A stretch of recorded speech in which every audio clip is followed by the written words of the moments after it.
Hey, Adam, Brsan here. I'm actually out in the field today catching up with some of my existing policyholders.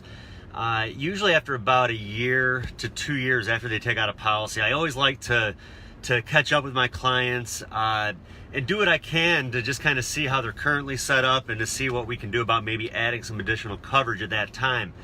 Now, the way that I do that and the way for this to work properly, the first thing you need to do is be very good with keeping track of your business.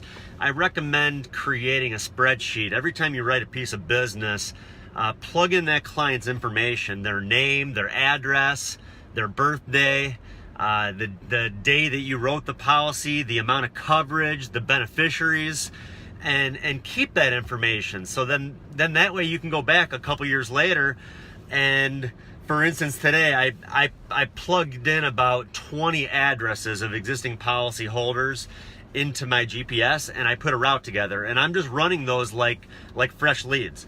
So what I do is I go to the house, knock on the door, I simply say, hey, I'm here to see Mary. Hey, Mary, remember me, Adam? I was here a couple years ago. You had taken out that policy with me with such and such company, and I was just coming by to follow up, to just kind of do a quick policy review to make sure everything is still set up the way that you want it to be set up.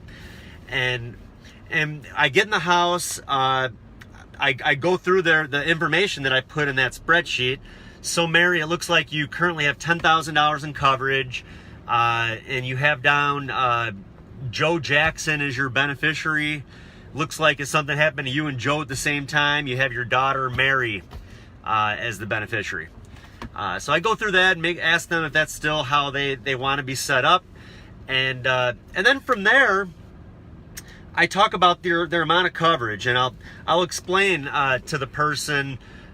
Usually I'll tell a story. I'll say something like, one situation I run into a lot is people who are in their 80s, where maybe 20 years ago they took out a $5,000 policy to pay for their burial, their funeral, all those expenses, and now they're realizing that that's nowhere near enough to cover all of those expenses. So, and they wish that back then they would have taken out more coverage. So Mary, I mean, right now you're 65 years old, you're going to live to be at least probably 85, right? And she'll always say yes. So what I have, I don't know if you can see it here or not. I actually found it online. It's like a funeral cost inflation chart, and it shows the current cost of a funeral, and then it shows each year about, on average, based on inflation, how much those expenses for a funeral are going to continue to go up. So I'll show Mary, I'll say, hey, okay, Mary, looks like right now the average cost for a funeral is $10,000, and that's good. You have enough coverage for right now, but like you said, you're going to live to be at least 85 years old.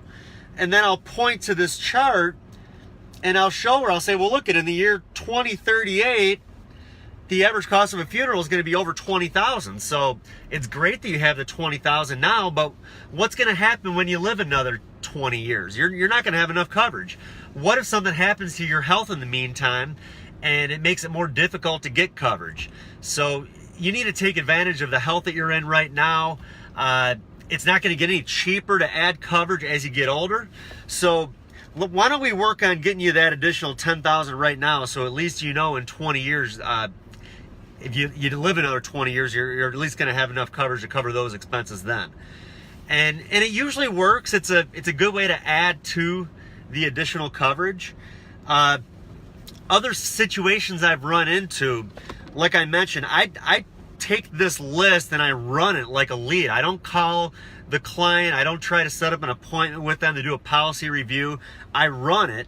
One situation I ran into not too long ago, I knock on the door. I'm there to see Joe Johnson. Well, Joe Johnson did not live there anymore. But the person that answered the door, I just happened to ask them. I said, well, you know, Joe has had a policy with me for a very long time. He was a very good client. I was very happy I was able to help his family. Do you have coverage? Is this something that maybe you could use for yourself? And the lady actually said, you know what, this is something we'd actually been thinking about for a while that we hadn't done. I can't believe that you're actually here today. We could really use something like this. So you never really know the situations you're going to run into when you're door knocking, when you're running leads, things like that. But I always tell people, it doesn't hurt to ask. It doesn't hurt to ask. What's the worst that could happen by asking that person if they have any coverage right now? I very easily, when she told me that Joe Johnson did not live there anymore, I very easily could have said, okay, well, great, sorry to bother you, have a great day. But just by asking her how she was set up, I was actually able to write a policy. I think that was one I wrote, it might have been $75 a month. So it was a very nice commission. And most importantly, I was able to help her with something that she needed. She would maybe to this day maybe not have coverage if I had not asked for it. So, but anyways, I just wanted to share that with you. It's a great way that has helped me to add additional coverage on existing policyholders. So, hope you enjoyed the little tip, and look forward to talking again soon. Thanks.